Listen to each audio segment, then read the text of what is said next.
আসসালামু আলাইকুম।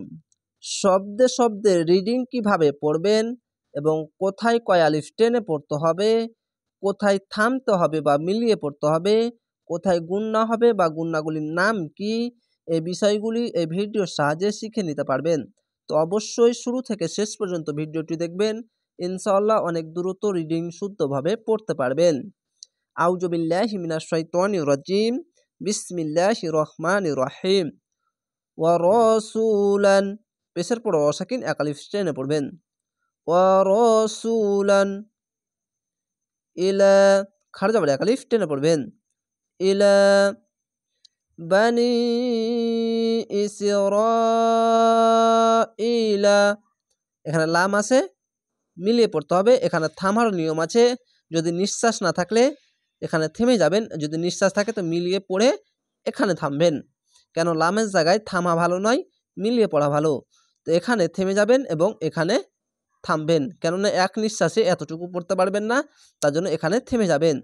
তো এরকমভাবে পড়বেন। চিকন চিহ্ন মাদ্দে আরজি 3 আলিফ টেনে পড়বেন, মোটা চিহ্ন মাদ্দে লাজিম 4 আলিফ টেনে পড়বেন।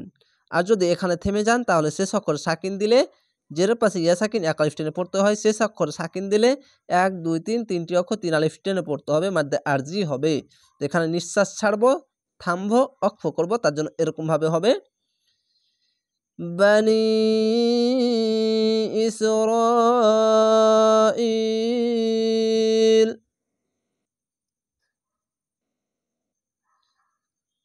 আন্নি, জেরের পাশে ইয়া সাকিন 1 আলিফ টেনে পড়বেন, এখানে ওয়াজিব গুন্না। কদ, এখানে কলকলা, কদ ধাক্কা মেরে কলকলাটি হবে এবং নিচে সাউন্ড আসবে। কদ জিতুকুম, এখানে ইকফা মিম সাকিন গুন্না এবং হামজার ওপরে এবং আলিফের ওপরে যদি সাকিন আসলে ঝোঁক মেরে পড়তে হবে। জিতুকুম বিআয়াতিম,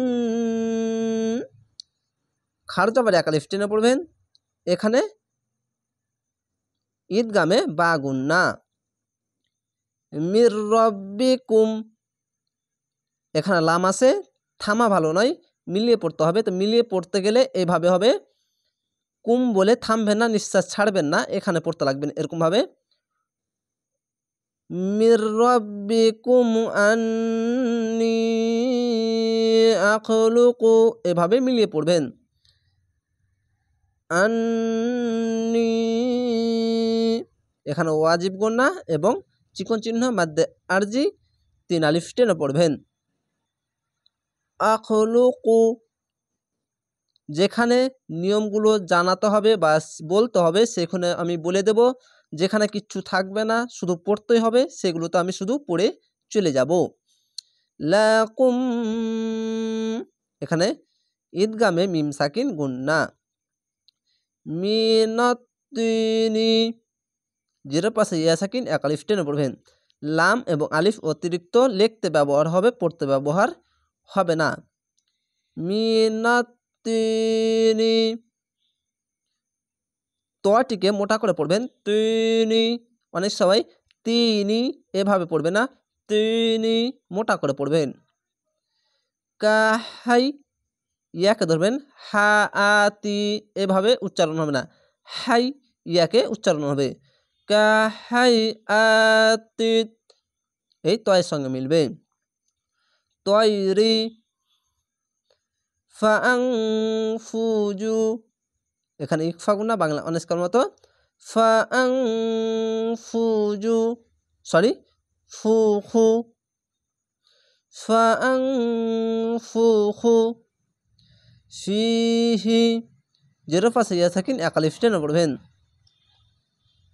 ফায়াকুনু, পেশের পর অসাকিন 1 আলিফ টেনে পড়বেন। ফায়াকুনু তয়রম,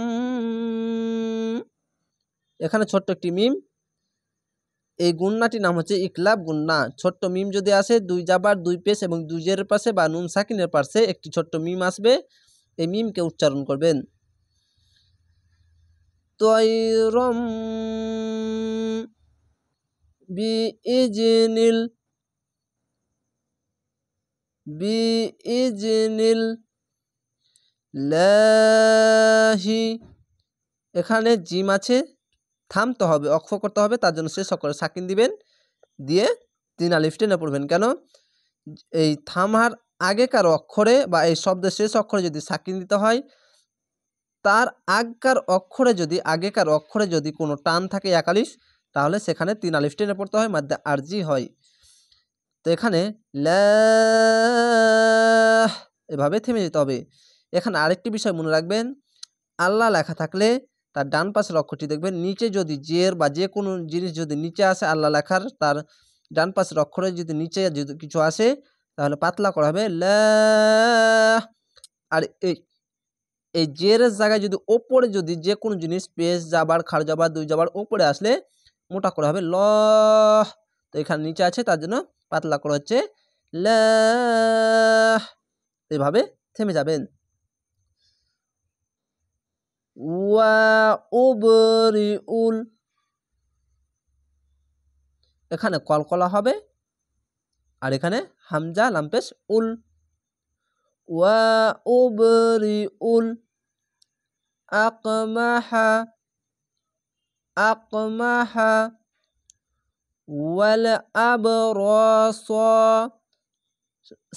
এখানে রা সা কেন বললাম না, এই সদ এবং র মোটা অক্ষর, তার জন্য জাবার উচ্চারণ হবে না, যেরকম শব্দ সেরকম ভাবে র স এভাবেই উচ্চারণ হবে। মোটা অক্ষর হচ্ছে 8টি, এই 8টি অক্ষর যেখানে পাবেন মোটা করে আকার উচ্চারণ হবে না, খাড় জাবার উচ্চারণ হবে না, 2 জাবার উচ্চারণ হবে না। এই বিষয়গুলি অবশ্যই মনে রাখবেন। এই ক্লাসগুলো দেখবেন, ইনশাল্লাহ নিয়ম বুঝে নিতে পারবেন এবং শিখে নিতে পারবেন। এখানে কলকলা হবে। ওয়া উহইল, উহ এই হা উচ্চারণটিকে এর এই প্রথম সাউন্ডটি বের হবে। এই হা উচ্চারণ করতে গেলে এই সাউন্ডটি বের হবে, এই হা উচ্চারণ করতে গেলে কোনো সাউন্ড বের হবে না, হা আর এটি হ্যাঁ। এই বিষয়টি অবশ্যই মনে রাখবেন, এই দুটি তফাৎ। মাউতা খাড় যাওয়ার 1 আলিফ টেনে পড়বেন। বিইজনিল, বিইজনিল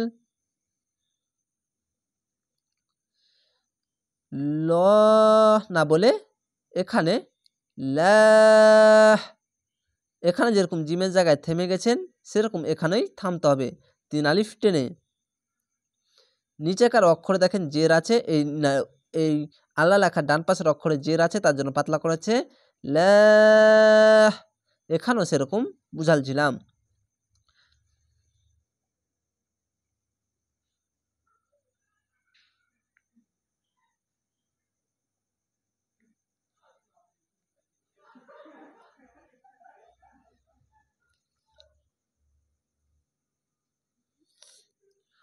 ওয়া উনাব্বিউকুম,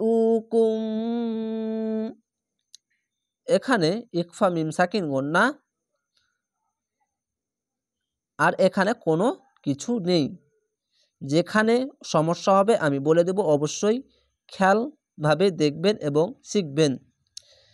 বিমা যাবার পাশে খালি আলিফ 1 আলিফ টেনে পড়বেন। তাকুলুনা পেশের পরে অসাকিন 1 আলিফ টেনে পড়বেন, এবং আলিফ এবং হামজার উপরে সাকিন আসলে ঝোঁক মেরে পড়তে হয়, ঝোঁক মেরে পড়বেন। তাকুলুনা ওয়ামা যাবার পাশে খালি আলিফ 1 আলিফ টেনে পড়বেন। তাদাখিরুনা পেশের পরে অসাকিন 1 আলিফ টেনে পড়বেন, এবং লামের জায়গায় থামতে হবে না, মিলিয়ে পড়তে হবে, মিলিয়ে পড়বেন। তাদাখিরুনা ফি জেরের পাশে ইয়া সাকিন 1 আলিফ টেনে পড়বেন। বুইউতিকুম পেশের পরে অসাকিন 1 আলিফ টেনে পড়বেন। তয়ের জায়গা থামতে হবে, থামা ভালো, অক্ফ করা ভালো, তার জন্য কুম বলে থেমে যাবেন। ইন্না এখানে ওয়াজিব গুন্না, ইন্না ফি জেরের পাশে ইয়া সাকিন 1 আলিফ টেনে পড়বেন। জালিকা খাড় জবর এক আলিফ টেনে পড়বেন। লা আয়াতাল, এখানে যদি বানান করে পড়তে চান, 2 জাবার যদি বা 2 পেশ যদি বা 2 জের যদি আসে, যদি তাসদিদ বালার অক্ষরের সাথে মিলিয়ে পড়তে গেলে এখানে তা লাম দো জাবার তাল না বলে, 2 জাবার না বলে তা লাম জাবার তাল এভাবে পড়বেন। বানান করে যদি পড়েন তাহলে একটি জাবার বাদ হয়ে যাবে। খাড় জাবার এক আলিফ টেনে পড়বেন। লা আয়াতাল লাকুম ইন কুনতুম, এখানে ইকফা গুন্না, এখানেও ইকফা গুন্না, এখানে ঈদগামে মিম সাকিন গুন্না। মুমিনিন, আয়াতের জায়গায় থামতে হবে, ওয়াকফ করতে হবে, তার জন্য শেষ অক্ষরে সাকিন দিবেন এবং জেরের পাশে ইয়া সাকিন এক আলিফ টেনে পড়তে হয়। শেষ অক্ষরে সাকিন দিলে ঈদগামে জেরের পাশে ইয়া সাকিন থাকলে আর শেষ অক্ষর যদি সাকিন দেন তাহলে মাদ্দে আরজি হবে, 3 আলিফ টেনে পড়তে হবে এবং হামজা এবং আলিফের ওপর যদি সাকিন আসলে ঝোঁক মেরে পড়তে হবে। তো এরকম হবে মুমিনিন, এভাবে থেমে যাবেন। তা আশা করি আপনাদেরকে বোঝাতে পেরেছি। এভাবে ক্লাসগুলো দেখবেন, ইনশাল্লাহ অনেক দ্রুত পবিত্র কোরআন শুদ্ধভাবে শব্দ বুঝে পবিত্র কোরআন শিখে নিতে পারবেন। তো অবশ্যই চ্যানেলটিকে সাবস্ক্রাইব করে রাখবেন পরবর্তী ভিডিও দেখার জন্য। ভালো থাকেন, সুস্থ থাকেন। আসসালামু আলাইকুম।